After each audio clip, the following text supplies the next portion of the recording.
Jangan lupa subscribe YouTube channel Metro TV News dan jangan lupa nyalakan notifikasinya.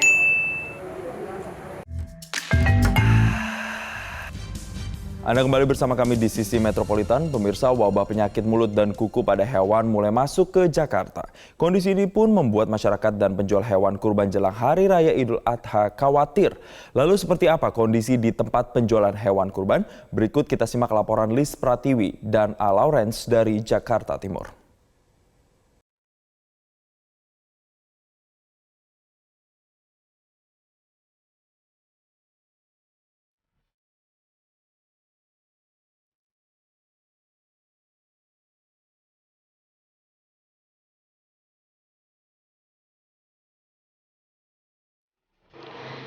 Penyakit mulut dan kuku pada hewan masih mengancam di tengah perayaan Hari Raya Idul Adha yang sebentar lagi.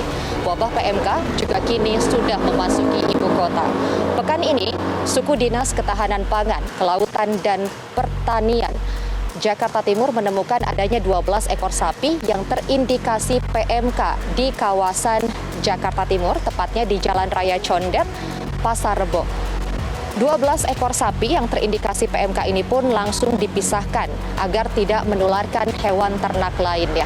Dan saat ini saya berada di salah satu tempat penjualan hewan kurban yang juga berada di Jalan Raya Condet, Pasar Rebo, Jakarta Timur.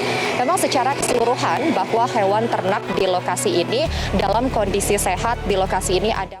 Pemirsa, Idul Adha semakin dekat namun wabah PMK juga semakin ganas. Dan kita akan melihat pemirsa bagaimana sebenarnya kondisi terkini terkait dengan wabah PMK yang sampai dengan saat ini ternyata juga sudah masuk ke wilayah DKI Jakarta. Dan apa upaya yang bisa dilakukan pemerintah untuk bisa membatasi terkait dengan penyebaran wabah PMK di sejumlah wilayah. Kita akan bahas lengkapnya pemirsa dalam Tahukah Anda PMK pada ternak sudah masuk Jakarta. Kita akan lihat informasi grafis yang pertama terkait dengan kondisi dari penyebaran wabah PMK sebenarnya seperti apa di Indonesia. Kita lihat pemirsa dalam informasi grafis yang kami himpun, ini menurut sumber dari siagapmk.id per tanggal 29 Juni 2022, artinya kemarin ini pemirsa, jumlah ternak ini yang sudah terpapar dari wabah PMK sudah sebanyak 393.767 ekor dengan kategori yaitu yang sudah sembuh mencapai 96.000 ekor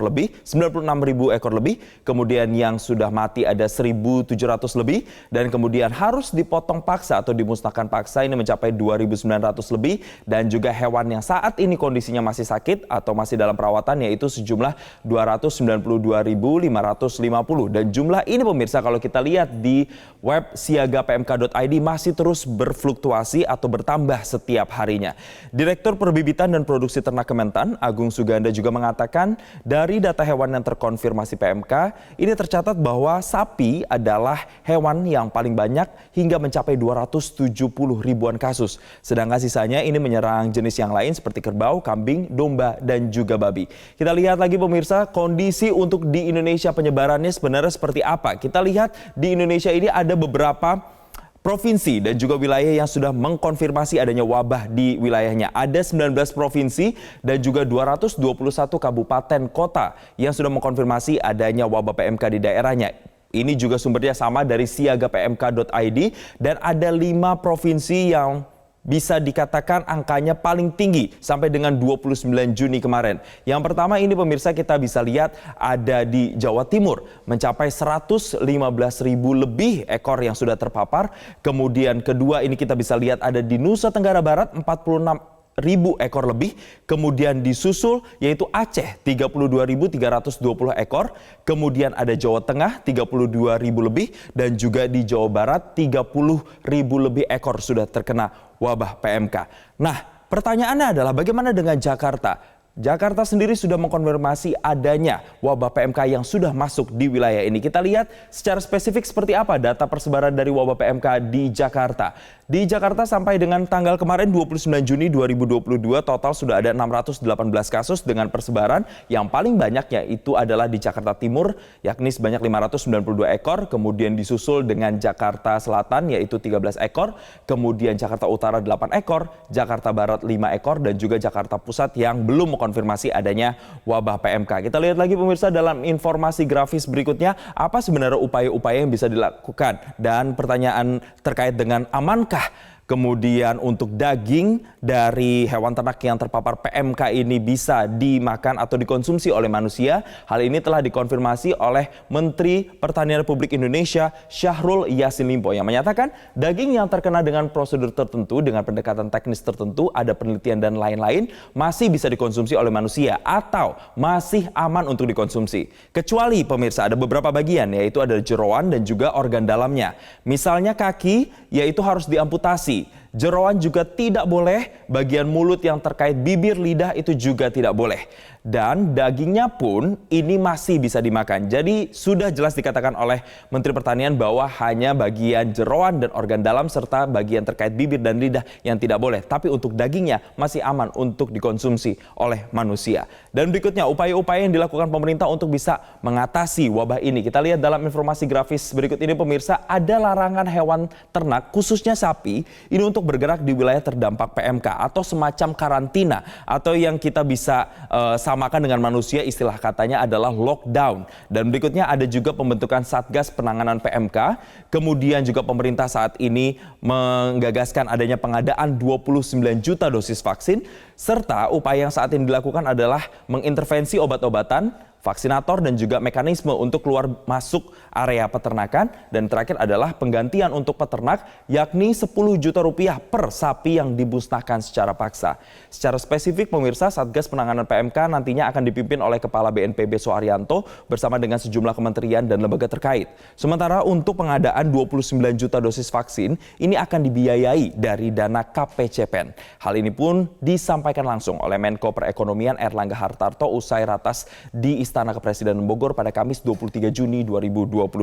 Kita lihat lagi secara spesifik, vaksin ini memang sudah dilakukan penyuntikan kepada sejumlah hewan ternak yang ada di Indonesia yang terpapar dengan untuk mengantisipasi wabah PMK. Nah, kita lihat persebarannya seperti apa. Untuk sampai dengan saat ini pemirsa, sudah ada 133.000 lebih ekor sapi yang sudah divaksinasi, kemudian diikuti 1.600 lebih untuk vaksinasi kambing, dan kemudian kerbau ini mencapai 543, lalu domba mencapai 15 ekor, dan juga babi ini yang baru mencapai 2 ekor.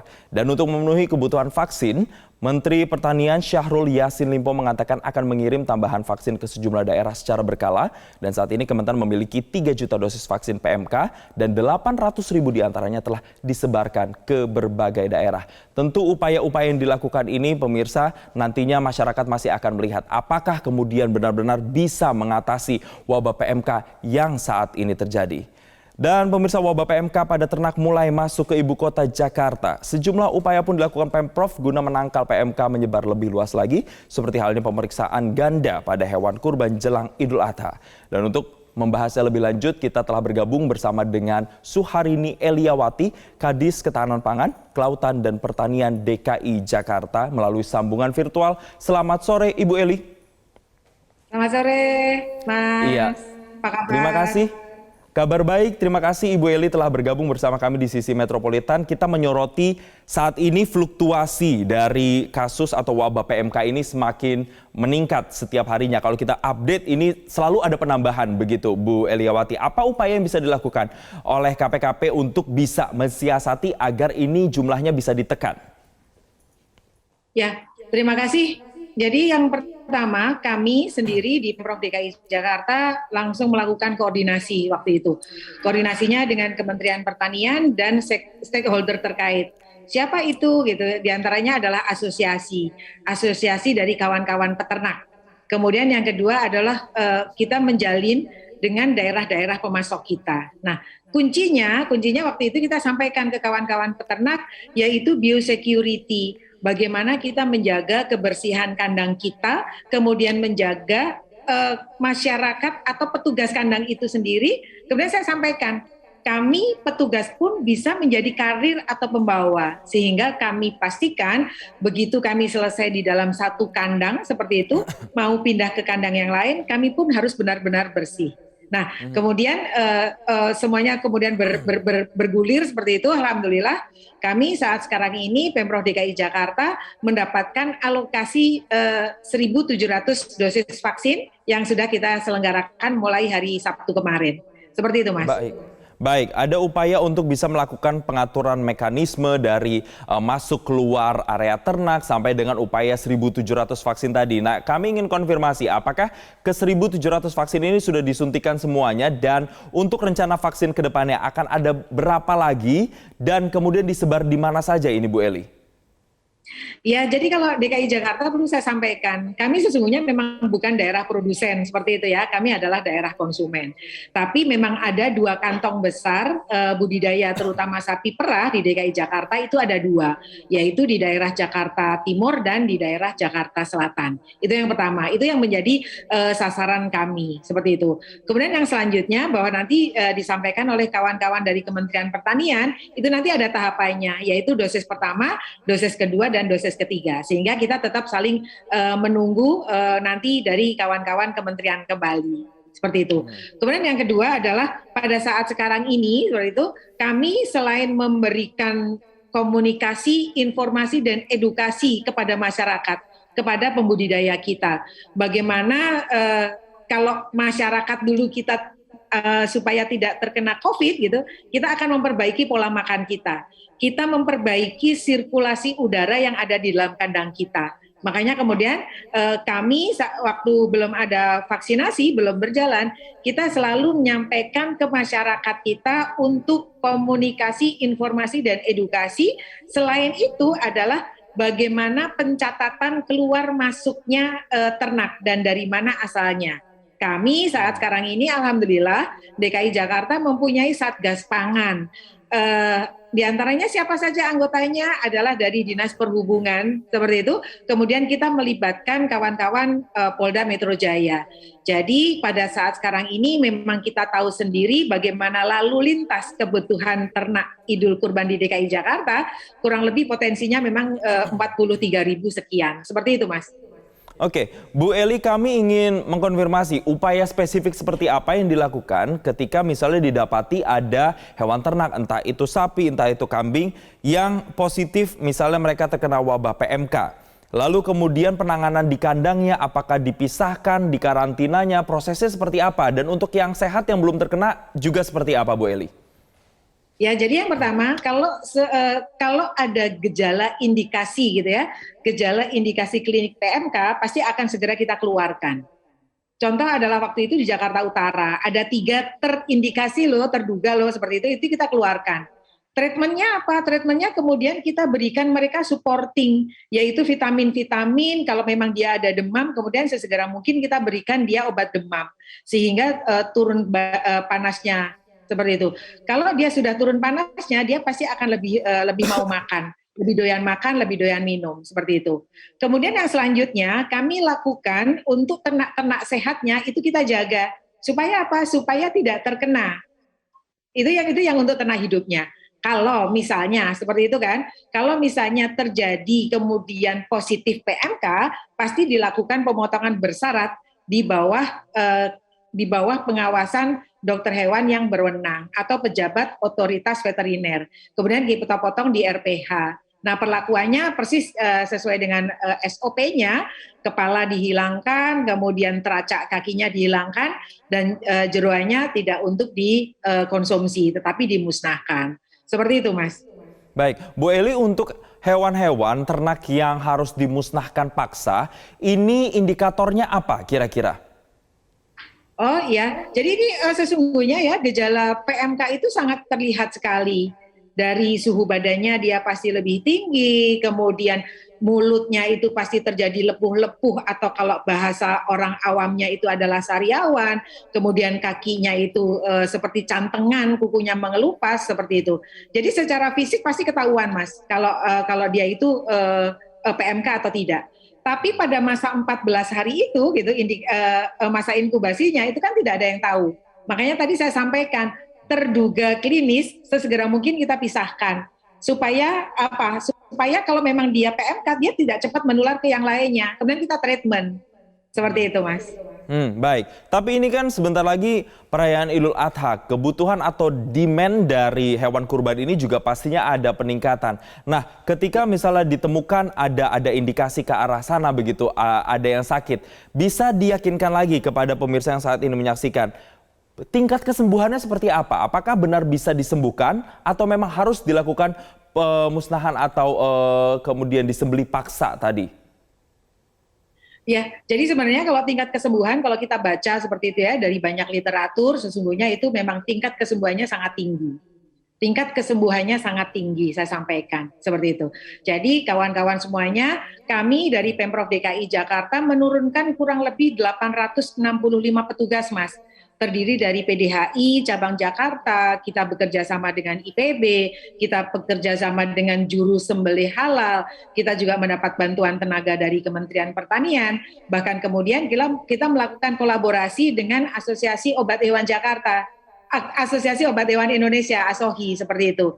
Tujuannya apa? Tujuannya memang kita paham, kita ketahui bersama yang namanya wabah itu tidak bisa berjalan sendiri-sendiri masing-masing OPD, tetapi kita melakukan kebersamaan. Yang namanya kalau di DKI Jakarta adalah kota kolaborasi. Jadi itu yang kita lakukan.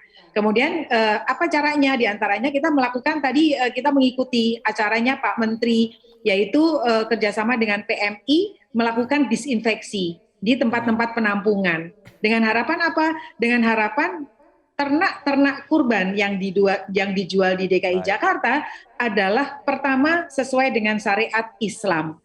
Kedua adalah benar-benar memenuhi syarat veterinernya, yaitu sehat. Seperti itu, Mas.